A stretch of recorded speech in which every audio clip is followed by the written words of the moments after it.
Hi అండి, అందరు ఎలా ఉన్నారు? బాగున్నారా? ఈరోజు ఆలుగడ్డ చిప్స్ చేస్తున్నాను నేను. 2 కిలోల ఆలుగడ్డలు ఇవి. ఇవన్నీ కట్ చేసుకోవాలి. మనం అట్లా కట్ చేసుకునేది ఉంటుంది కదా, ఆలు చిప్స్ గీకేది.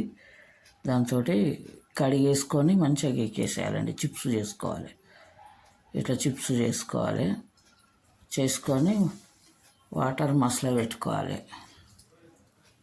ఒక పెద్ద గిన్నె తీసుకొని వాటర్ మసల పెట్టుకోవాలి. చిప్స్ అన్నీ అయినాక మంచి కడిగేసుకోవాలి. మళ్ళీ కడిగిన తర్వాత ఒక గిన్నె పెట్టుకోవాలి స్టవ్ మీద.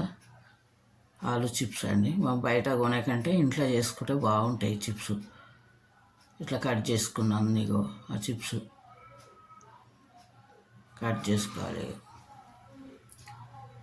చాలా బాగుంటాయి. ఎక్కువ ఉడికియొద్దండి, కొంచెమే లైట్గా ఉడికియాలి. ఇప్పుడు ఒక గిన్నె పెట్టుకున్నా నేను.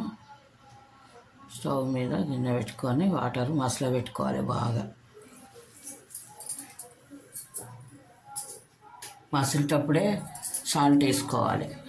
ఒక 2 కిలోలకు రెండు రెండు మూడు స్పూన్లు వేయాలి సాల్ట్. చిన్న స్పూన్ తోటి 3 స్పూన్లు వేయాలి. 3 స్పూన్లు వేసుకొని చిటికెడంత సోడా వేయాలి. అది మిస్ అయ్యిందండి సాల్ట్ వేసేది. చిటికెడు సోడా ఎక్కువ వేస్తే ఎర్రగా అవుతాయండి చిప్సులు. వాళ్ళు మసిలేటప్పుడు వేసేయాలి చిప్స్.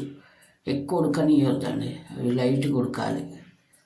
ఎక్కువ ఉడికితే మెత్తగా అయిపోతాయి. కొంచెం మసిలేటప్పుడే వేసేసి కొద్దిగా ఇట్లా గోరు దిగిందో లేదో చూసుకోవాలి, అంతే లైట్గా. ఆ నీళ్ళన్నీ వంపేసుకొని ఆరబెట్టుకోవాలి. ఆ చిప్స్ అన్నీ ఆరబెట్టేసుకోవాలి. ఇక అవి మొత్తం నీళ్ళు వంపేసేసి ఇట్లా ఆరబెట్టుకున్నాను నేను. అవి ఎండిపోయినాక ఇట్లా అయిపోయినాయి చిప్సులు. మొత్తం ఎండిపోయినాక చిప్సులు ఇవి ఆలు చిప్స్ రెడీ. అవి ఆలు చిప్స్ ఇంట్లోనే చేసుకుంటే బాగుంటాయండి ఆలుగడ్డ చిప్స్. చాలా చేసుకోవచ్చు మనం, ఎన్ని అంటే అన్ని. అవి కొన్ని ఎన్ని రావు, ఇంట్లో చేసుకోవాలి, బాగుంటాయి ఇట్లా. ఆ చిప్స్ అయినాక కొంచెం కారం పొడి చల్లుకోవాలి వీటి మీద. లైట్గా కారం పొడి చల్లితే బాగుంటాయి.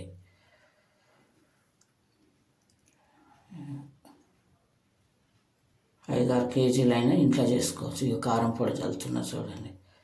చిప్స్ అన్నీ అయినాక ఉత్తగైనా పిల్లలకి ఇవ్వచ్చు, స్నాక్స్ లేక తినవచ్చు మనమైనా. కానీ ఇక అన్నం మంచుకైనా బాగానే ఉంటాయి చిప్స్. ఇక నచ్చితే లైక్ చేయండి, షేర్ చేయండి, సబ్స్క్రైబ్ చేసుకోండి, లైకులు చేయండి.